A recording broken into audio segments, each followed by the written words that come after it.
Hi, welcome to our presentation on corporate governance issues and how they apply to the collapse of Banco Espirito Santo. This video is a companion for the report that we've already submitted. We'll be talking about some of the main points that are covered in the report and highlighting some interesting areas. To start things off, I'm going to give you a summary of some of the background to Banco Espirito Santo's collapse before we dive into any of the specific corporate governance issues that it raises. Banco Espirito Santo was a major Portuguese bank which operated for 150 years, from the 1860s until 2014. The bank survived through both World Wars and the Spanish Revolution to be dramatically brought undone by mismanagement at the hands of Espirito Santo family and CEO Ricardo Salgado.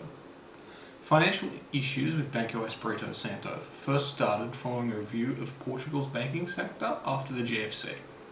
Rumours began circulating in 2013 of precarious financial footing at the bank, and it was revealed that the bank had hidden off-balance sheet exposures within the Espirito Santo financial group and had been routinely understating debts.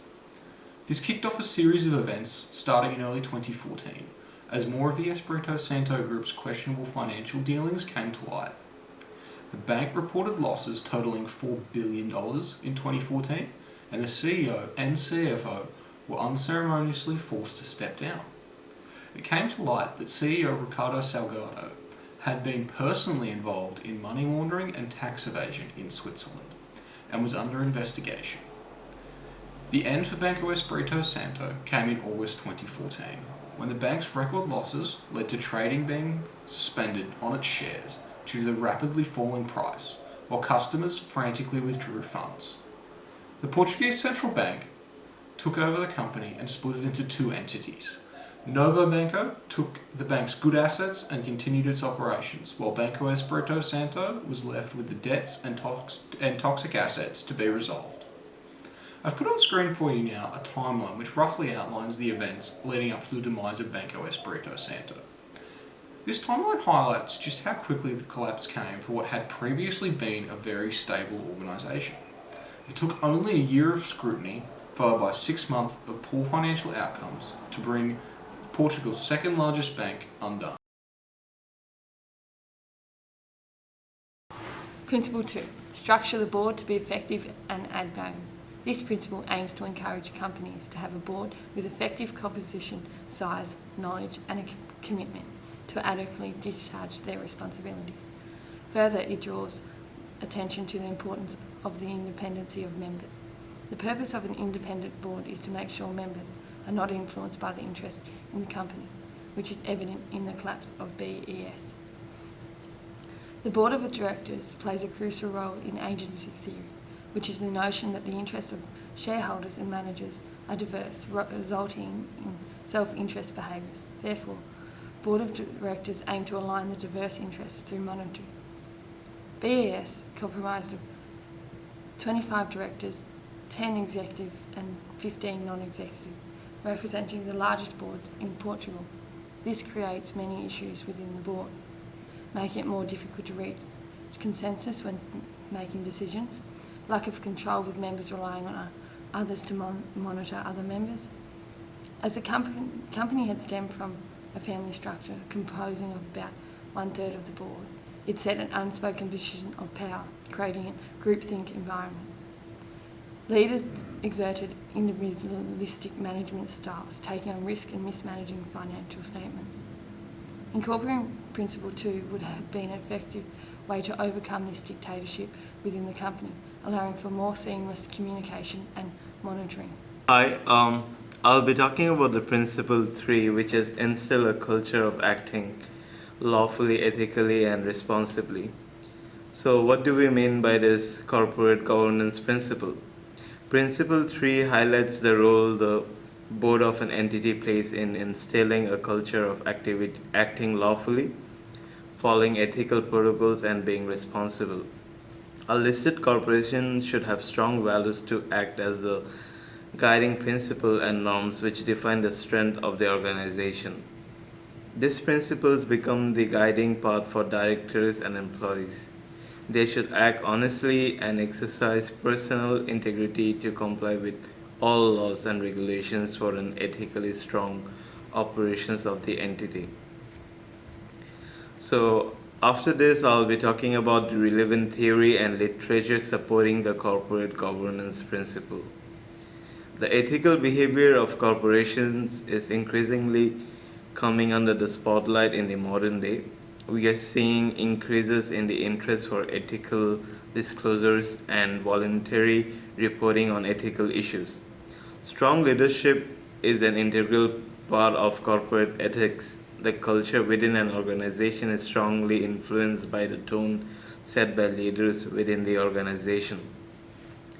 Studies have shown that there is a strong relationship between corporate culture and ethical behavior.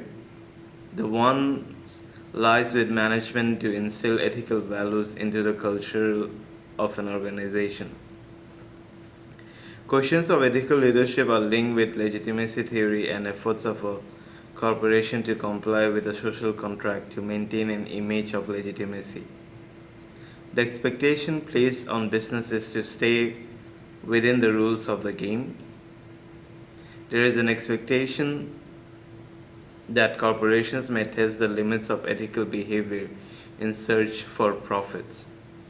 Nevertheless, there are limits imposed by social norms and ethical guidelines which managers are expected to uphold. So, how are we applying this corporate governance principle with the collapse of the bank? As a financial institution, significant trust was given to Banco, Espirito, Santo to act ethically and uphold the expectations of shareholders, customers, and the wider community. It came to the light that the CEO of the bank, Ricardo, had personally been involved in fraud and money laundering in Switzerland, which is a clear violation of this principle of corporate governance. As CEO, Salgado set the tone for the organization. His failing to show personal integrity no doubt influenced others and contributed to a culture of unethical behavior. This manifested in some of the questionable dealings that came to light within the Espirito Santo financial group. The consistent understanding of liabilities and attempts to cover up off-balance sheet exposures within the group were born out of this culture. There is a little doubt if the bank's management had followed this principle, proper disclosures would have been made, and with access to bailouts and assistance, the fall could have been averted. So, this is all what I have to say for my part. Thank you. Board diversity. Further drawing on board composition, Portugal relies on the importance of supporting women in developing their roles on boards. The principle states that listed companies should have a minimum of 20% female representation, which is expected to increase to 1/3 in the future. Literature maintains that women directors are more willing to cooperate, more democratic and collectively orientated than men, which in turn stimulates the participatory and inclusive decision making required on boards. Additionally, it has been proven to challenge managers with questions, resulting in identifying problems and generating alternative solutions more effectively. For this reason, gender diversity is strongly linked with stakeholder theory, taking into account more interests such as shareholders, suppliers and the community when making decisions. With women only representing 8% of the board at BES, an increase to 20% would require restructuring of the board, resulting in distributing the power within the current board. Constructively challenging management, with many issues being looked at from different views, probing discussion that results in more informed decision. On the other hand, women are seen to scrutinise managers by asking questions, enabling more verification of operations. It's undoubtable that the routine mismanagement of Banco Espirito Santo was a major factor in its demise. The senior management team, through their poor practices, contributed to a negative culture which allowed for the understating of debts and hiding of intergroup exposures. For managers of other organisations, there's a lot to be learned from the failures of Banco Espirito Santo. Its failure shows the very serious consequences of poor corporate governance and highlights the need for strong governance policies. Even as an established organisation, Banco Espirito Santo was not safe. It had a strong reputation but was brought undone rapidly by poor management. The organisation had previously been heralded for its strong corporate governance principles and stable leadership. This shows that managers need to be on their toes and always ready to move with the times while staying to the established principles of corporate governance.